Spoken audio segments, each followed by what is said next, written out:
welcome to another episode of Joey's Paranormal Celebrity Interviews.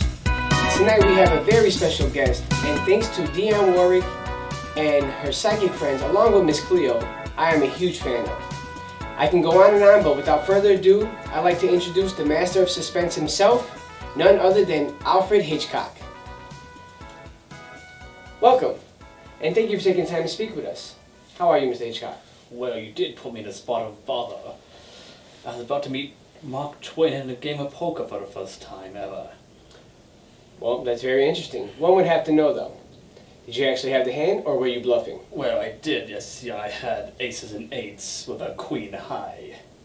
Okay. The dead man's hand. Seems fitting for this conversation that we're about to have. Well, let's talk about some of your movies. Let's dive right into it. Let's start with Psycho. It's one of the most iconic films you've made. Where did you get the idea to film that from? Well, my longtime assistant read a book review about the book. It was titled Psycho. It was about a man in Wisconsin who did grave robbing and necrophilia and stuff like that, and I loved the idea for that book. So I decided to buy the rights to it and produce the film. Okay. The choices you've made have been groundbreaking, especially the shower scene in Psycho. You seem to always fight the code enforcers. Is there a reason for that? Well, I'd like to push the envelope of suspense. I'd like to be groundbreaking. With that bathroom scene, you never saw a bathroom in film at that time. It was absolutely forbidden. And to show a toilet on screen, that was something that people would not have liked. But I did get it done. I did have to make a cut in the bedroom scene toward the beginning of the film where I had to make it more correct for them. As you noticed, there was a man and a woman in only one bed. So that I had to cut. Well, that type of segregation nowadays, we're not playing the movie. You always see a man and woman. So, explain to the audience your different filmmaking techniques. Well, there's lots of things that you could do in film. I like to play with sound sometimes, like in North by Northwest, where the plane is going after kill rat. I chose not to do music there, because to have a natural sound or a diegetic sound, which is a sound of the environment on the screen. It pulls the audience member in and almost makes them as part of the scene as the plane is coming after them. Duly understand. I really do understand. You do this a few times. In Psycho, with the private investigator falling down the stairs, and in Vertigo, with what's now called the dolly zoom. What reaction were you trying to get from the audience? Just to bring them into the scene again.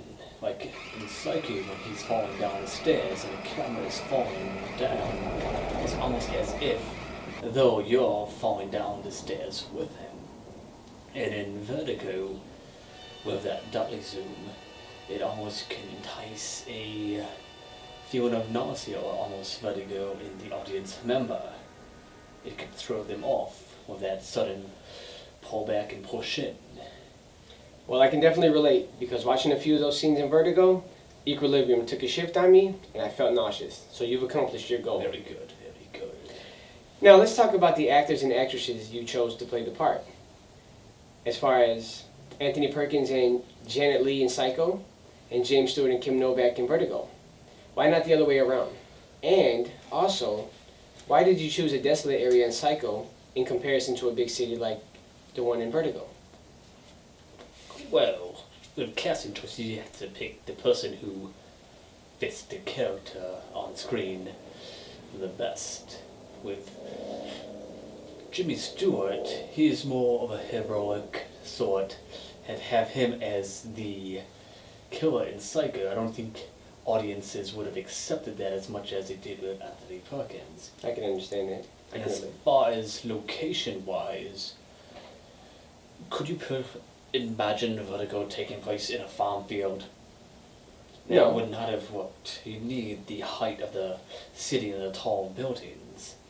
And with Psycho, it is a desolate area where help is no one nearby. You just cannot run to your corner police box to summon help. Now, do you think some can argue that the house in Psycho can be used for Vertigo?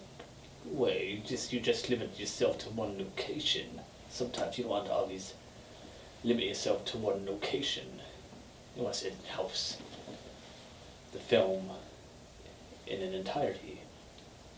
Understood. There's another thing you used in your films, and that's called a MacGuffin. For those in the audience who don't understand what the MacGuffin is, it's where a major plot point is not a person per se, but rather an object or trait. Why use this MacGuffin? Well, having a MacGuffin in a film, has an unspoken or unseen plot point sometimes. Sometimes it is seen, like in Vertigo. Jimmy Stewart did have vertigo, so that vertigo is that plot point. That plot point stopped him from running all the way up the bell tower. Or, like in Psycho, it is the mother, who is mostly unseen. Or, as in Rear Window, we have the whole courtyard, which is the MacGuffin there, where everything takes place in that one area, and it's all connected to that one central plot point, which, as you see, it makes the movie flow much better. I think all of us who have seen it can understand more of the behind the scenes and why you did what you did. A couple more questions. How would your films be more inclusive to the audience of today if you were to film?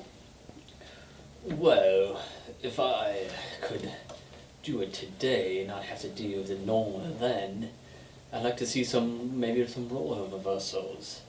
Like have a woman play the part in North by Northwest that Cary Grant played. Maybe have like an Angelina Jolie or a Gal Gadot play that part. I think that would be a fantastic movie to play and make.